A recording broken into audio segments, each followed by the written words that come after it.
இப்போ இன்னொரு பிரச்சனை, கடுமையான மழை, வெள்ளம், பெஞ்சல் புயல், இப்படி எல்லாமே சந்திச்சிட்டோம்.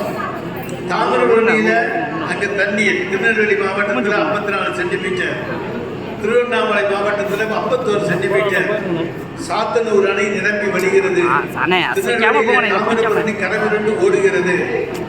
செம்பரம்பாக்கம் ஏரிய அன்றைக்கு 2015 இரவோடு இரவாக எந்த விதமான முன்னெச்சரிக்கையும் கொடுக்காமல் திறந்து விட்டதனுடைய விளைவு 250க்கு மேற்பட்ட உயிர்கள் அன்றைக்கு பலியாகின. உண்மையா இல்லையா?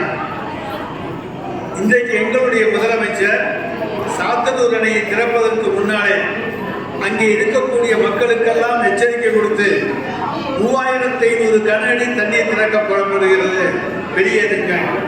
அடுத்து ஒரு 4 மணி நேரம் கழித்து 5500 கன அடி தண்ணீராக அதிகரிக்கப் போகிறோம், சுற்றுவட்டாரத்தில் இருக்கின்றவர்கள் வெளியேறுங்கள்.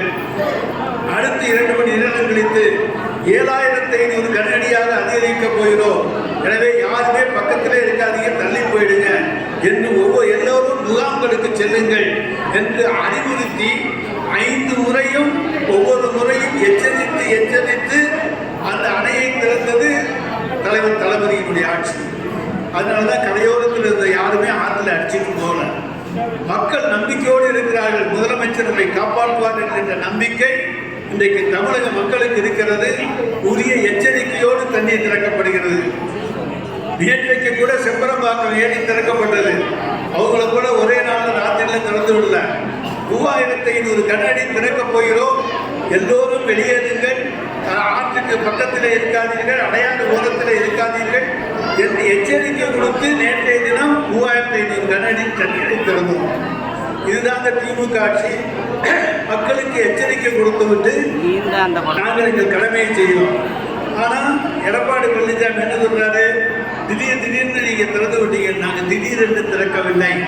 அந்த பகுதி மக்கள் சொல்வார்கள் நாங்கள் எச்சரிக்கை கொடுத்துத்தான் திறந்தோம் என்பதை.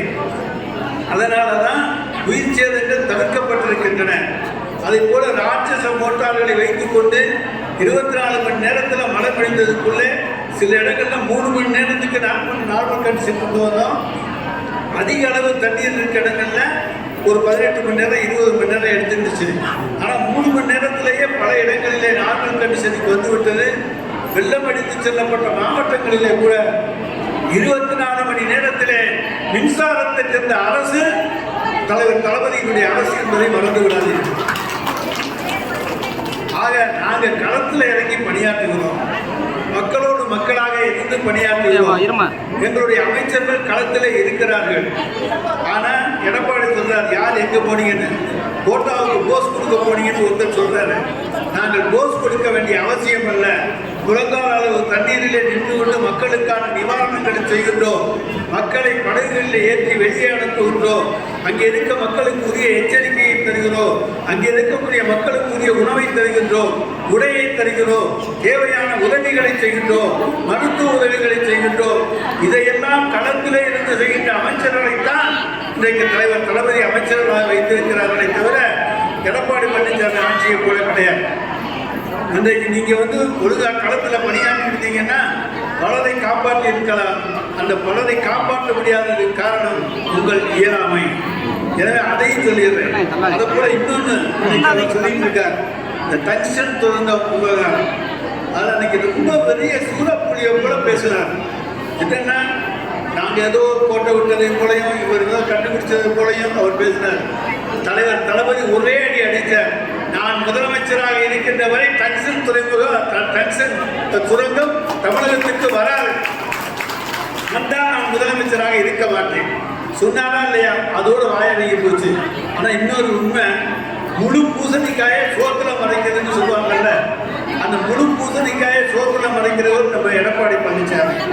டங்ஸ்டன் துறைமுக டங்ஸ்டனுடைய சுரங்கம் பற்றிய அந்த சட்ட திருத்தம் பாராளுமன்றத்திலே கொண்டு வரப்பட்ட நேரத்திலே திராவிட முன்னேற்ற கழகம் ஆவேசத்தோடு எதிர்த்தது, வெளிநடப்பு செய்தது, தங்களுடைய எதிர்ப்பை பதிவு செய்தது. அதிமுக என்ன பண்ணுச்சு? இந்த இன்னைக்கு பேசுறாரே சூரப்புலி எடப்பாடி பழனிசாமி, முழு பூசணிக்காயை சோத்திர மறைச்சிட்டாரு. அன்றைக்கு தம்பித்துரை அந்த தீர்மானத்தை ஆதரித்து பேசினார், ஆதரித்து வாக்களித்தார். இதுதான் அதிமுகவினுடைய நிலை.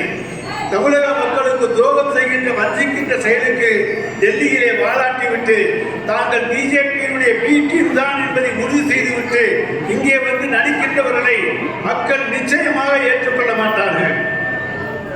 அவர்களுக்கு தெரியும் யார் நமக்காக போராடக்கூடியவர்கள், யார் நமக்காக வந்து நீதிக்கண்ணீர் வடிக்கக்கூடியவர்கள் என்று. பழனிசாமி வடிப்பது நீதிக்கண்ணீர், ஆனால் மக்களை பார்த்து அவர்களுக்காக போராடி அவருடைய வாழ்க்கையில் இருக்கக்கூடிய துயரங்களை நீக்க வேண்டும் என்பதற்காக இன்றைக்கு பல்வேறு நலப்பணிகளையும் செய்து கொண்டிருக்கக்கூடிய ஒரே முதலமைச்சர் இந்தியாவிலேயே நம்முடைய மாண்புமிகு தமிழ்நாடு முதலமைச்சர் தான். எனவேதான் இன்றைக்கு நாங்கள் துணை முதலமைச்சருக்கு பிறந்தநாள் விழாவை கொண்டாடுறோம்னா உடனே எல்லாருக்கும் ஆத்திரம் வருது. இவருக்கு எதுக்கு பிறந்த நாள் கொண்டாடுறீங்க? வாரிசு அரசியல். மன்னர் ஆட்சியெல்லாம் முடிஞ்சு போச்சையா, மக்களாட்சி நடக்குது. எந்த மக்கள் ஓட்டு போட்டு ஒருத்தரை மெஜாரிட்டியா தேர்ந்தெடுக்கிறாங்களோ அவங்க தான் ஆட்சிக்கு வர முடியும். அந்த கட்சியிலிருந்து தான் முதலமைச்சர் வர முடியும், துணை முதலமைச்சர் வர முடியும். நாங்கள் ஏற்றுக்கொண்ட ஒருவர் தான் எங்க கட்சிக்கு தலைவராக வர முடியும். எடப்பாடி பழனிசாமி ஏற்றுக்கொண்ட ஒருவர் எங்கள் கட்சிக்கு தலைவராக வர முடியாது. நாங்கள் ஏற்றுக்கொண்ட ஒருவர் தான் துணை முதலமைச்சராக வர முடியும். எடப்பாடி பழனிசாமி ஏற்றுக்கிட்ட ஒருவர் துணை முதலமைச்சராக வர முடியாது.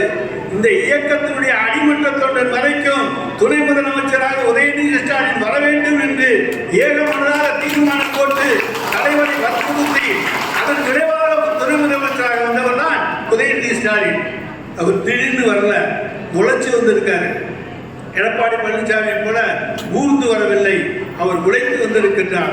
அவருடைய உழைப்பு என்றைக்குமே அரசியலில் நிற்கும். உழைப்பவர்களுக்கு என்றைக்குமே எதிர்காலம் உண்டு.